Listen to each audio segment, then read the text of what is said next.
ഡൽഹി യൂണിവേഴ്സിറ്റിയാണ് നിങ്ങളുടെ ലക്ഷ്യം എങ്കിൽ ഈ പറയുന്ന ഡേറ്റുകൾ നിങ്ങൾ പ്രത്യേകം ശ്രദ്ധിക്കേണ്ടതാണ്. ജൂലൈ 6 മുതൽ 11 വരെയാണ് കറക്ഷൻ വിൻഡോൻ്റെ ടൈം വരുന്നത്. ജൂലൈ 8 മുതൽ ജൂലൈ 14 വരെയാണ് CSISൻ്റെ ഫേസ് 2ൻ്റെ ടൈം വരുന്നത്. ഈ ടൈമിലാണ് നിങ്ങൾ പ്രിഫറൻസ് ഫില്ല് ചെയ്യേണ്ടത്. നിങ്ങൾക്ക് ഇഷ്ടപ്പെട്ട കോളേജുകൾ ആഡ് ചെയ്യേണ്ടതും ഇഷ്ടപ്പെട്ട കോഴ്സുകൾ ആഡ് ചെയ്യേണ്ടതൊക്കെ ഈ ടൈമിലാണ്. ജൂലൈ 15 സ്റ്റിമുലേറ്റഡ് റാങ്കിൻ്റെ ഡിക്ലറേഷൻ വരുന്നത്. ജൂലൈ 15 വൈകിട്ട് 5 മണി മുതൽ ജൂലൈ 16 രാത്രി 12 മണി വരെയാണ് പ്രിഫറൻസ് എഡിറ്റ് ചെയ്യാനുള്ള ടൈം വരുന്നത്. ഫസ്റ്റ് അലോട്ട്മെൻറ്റ് ഔട്ടാവുന്നത് ജൂലൈ 19 ജൂലൈ 19 മുതൽ ജൂലൈ 21 വൈകിട്ട് 5 മണി വരെയാണ് സീറ്റ് അക്സെപ്റ്റ് ചെയ്യാനുള്ള ടൈം വരുന്നത്.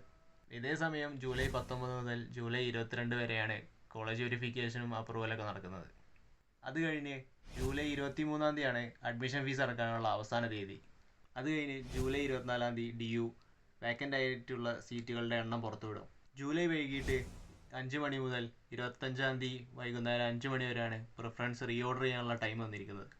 അത് കഴിഞ്ഞ് സെക്കൻഡ് അലോട്ട്മെൻറ്റ് വരുന്നത് ജൂലൈ 28 ജൂലൈ 28 മുതൽ 30 വൈകിട്ട് 5 മണി വരെയാണ് സെക്കൻഡ് അലോട്ട്മെൻറ്റിൽ ഔട്ട് ചെയ്ത സീറ്റുകൾ അക്സെപ്റ്റ് ചെയ്യാനുള്ള ടൈം വരുന്നത്. അതേസമയം ജൂലൈ 28 മുതൽ 31 വരെ കോളേജ് വെരിഫിക്കേഷനും പ്രൊസീജിയറും നടക്കുന്നതായിരിക്കും. ആഗസ്റ്റ് 1 സെക്കൻഡ് അലോട്ട്മെൻറ്റിൻ്റെ ഫീ പേയ്മെൻറ്റ് അവസാന തീയതി വരുന്നത്. ഇത്രയാണ് DU ഇപ്പോൾ പുറത്തുവിട്ടിരിക്കുന്ന ഡേറ്റ് ഷീറ്റിൽ പറഞ്ഞിരിക്കുന്നത്. കൂടുതൽ അലോട്ട്മെൻറ്റ് റൗണ്ടുകൾ സീറ്റിൻ്റെ ഒഴിവ് പോലെ നടന്നുകൊണ്ടേയിരിക്കും. ഈ പറഞ്ഞ ദിവസങ്ങളൊക്കെ ചിലപ്പോൾ ഒന്ന് അങ്ങോട്ടോ ഇങ്ങോട്ടോ ആവാം. അതുകൊണ്ട് ഈ പ്രധാനപ്പെട്ട ദിവസങ്ങളൊന്നും മിസ്സായി പോവാതിരിക്കാൻ വേണ്ടി നമ്മുടെ പേജ് ഫോളോ ചെയ്യുക.